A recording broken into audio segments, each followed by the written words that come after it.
Astrology simplified में आपका स्वागत है। हम ग्रहों के उपायों की चर्चा कर रहे हैं। आज हम बात करेंगे कि आपकी कुंडली में अगर योग कारक ग्रह कम अंशों में है, मजबूत स्थिति में नहीं है और वो केंद्र और त्रिकोण में बैठे हैं, तो उनको किस तरह से मजबूत किया जाए, इसकी संक्षिप्त जानकारी देने का हम प्रयास कर रहे हैं।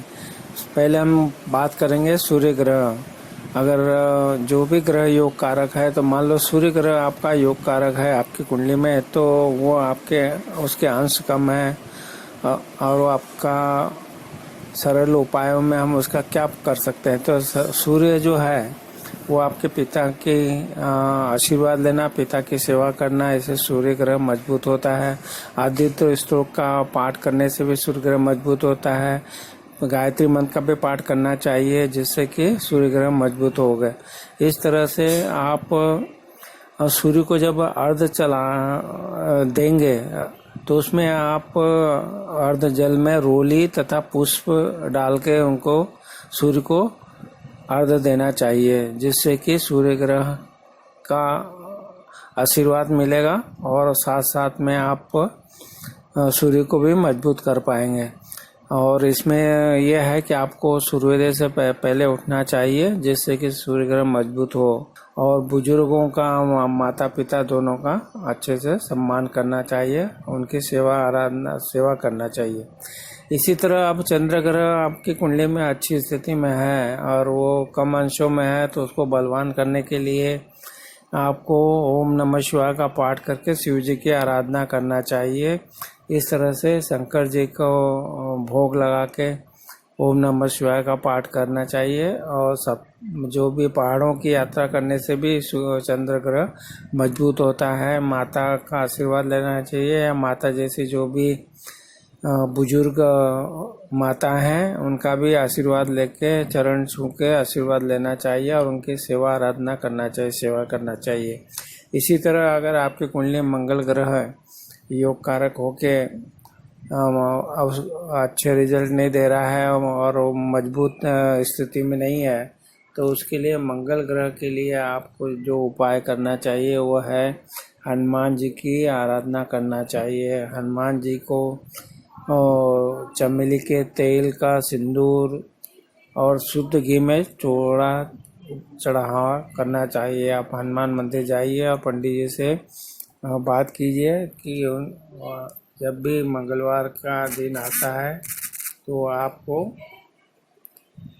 चोला चढ़ाना चाहिए। वो आपको इसकी विधि वगैरह बताएंगे, उसके अनुसार आप ज़रूर कीजिए। मंगल स्तोत्र का पाठ भी करना चाहिए।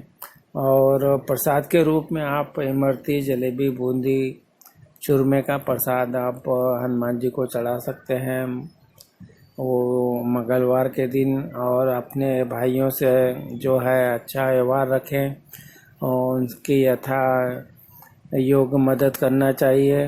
और पड़ोसियों से भी आप अच्छे से रहना चाहिए, मित्रों के साथ भी मिलजुल के काम करना चाहिए, उनसे उनका भी ख्याल रखना चाहिए, उनसे अच्छा व्यवहार करना चाहिए। तो इस तरह से भाइयों से, पड़ोसियों, मित्रों से अच्छा व्यवहार करने से मंगल ग्रह जो है वो आपका मजबूत होगा और प्रसन्न होगा। इसी तरह से बुध ग्रह जो है आपके कुंडली में अच्छी स्थिति में है, योग कारक है, सौ राशि का, मित्र राशि का होने से अगर उसके फल अच्छे नहीं प्राप्त हो रहे, उसको मजबूत करना है, तो आपको बुध ग्रह के लिए भगवती दुर्गा की पूजा आराधना करना चाहिए। और हरे मूंग जो है वो भिगो कर आप पक्षियों को दाना डालना चाहिए। चाय को, गायों को भी हरा चारा डालना चाहिए। और हो सके तो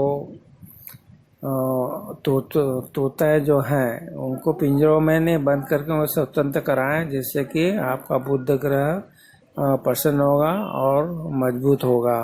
और छोटी कन्याओं का भी आशीर्वाद प्राप्त करना चाहिए।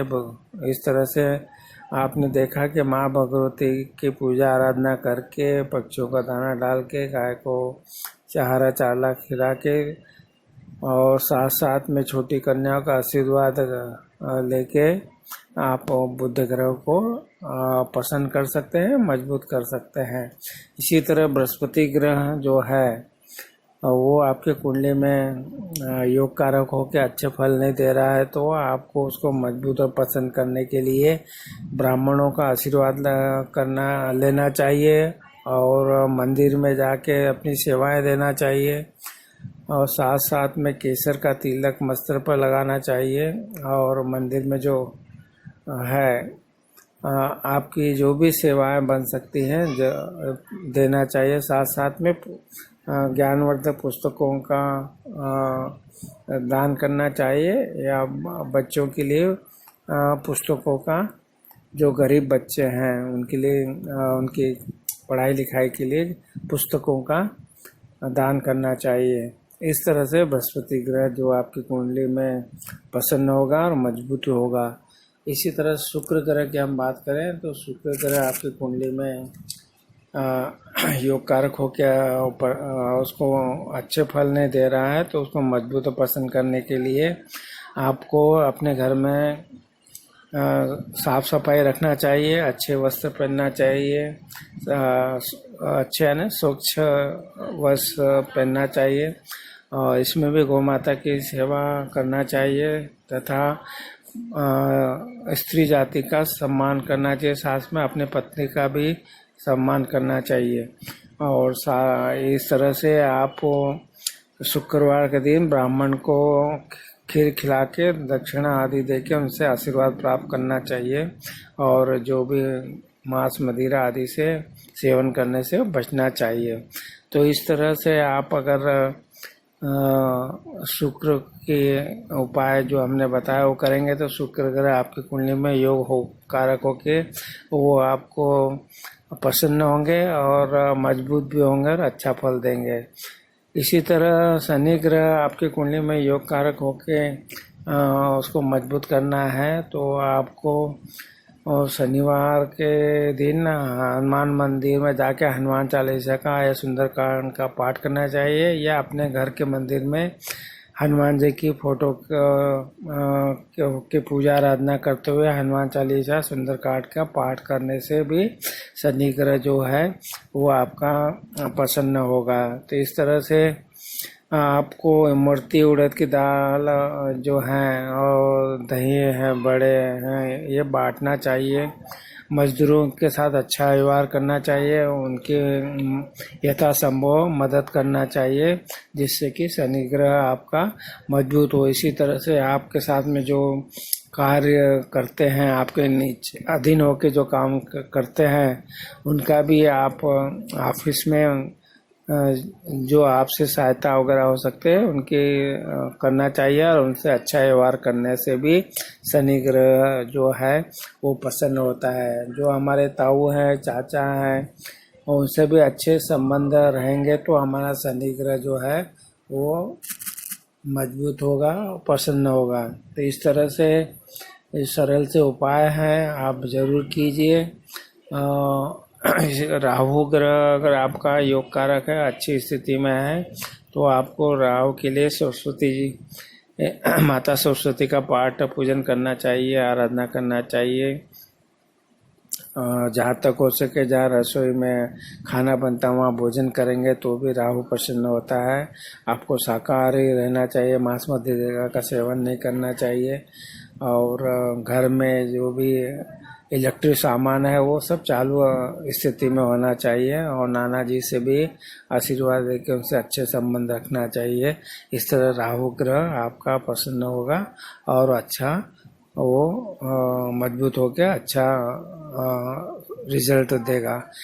केतु अगर आपका वहाँ योग कारक होकर अच्छे पसंद नहीं हो रहा है तो आपको गणेश जी की पूजा आराधना करना चाहिए और साथ साथ में मामा जी का जो है उनका आशीर्वाद लेने से भी केतु ग्रह जो है मजबूत होता है। इस तरह से आपने देखा कि हमने नवग्रहों के बारे में बात की है और उनके जो भी आपकी कुंडली में अगर ये सब जो भी ग्रह योग कारक होता है अगर वो आपके अंशों में कम है और वो आपको अच्छे रिजल्ट नहीं दे रहा है तो ये बताए गए उपाय जो सरल तरीके से हैं वो आप करेंगे तो आपका वो ग्रह प्रसन्न होके मजबूत होके अपना अच्छा रिजल्ट देंगे। जब भी उनकी दशा अंतर्दशा या गोचर में वो चल रहे हैं तो उनके फल आपको अच्छे प्राप्त होंगे। तो ये सरल सी जानकारी देने का प्रयत्न किया। अगर आपको हमारे वीडियो पसंद आ रहे हैं तो ज़रूर उनको लाइक कीजिए, शेयर कीजिए। आपने हमारे वीडियो को लाइक किया, शेयर किया, इसके लिए आपका बहुत बहुत धन्यवाद।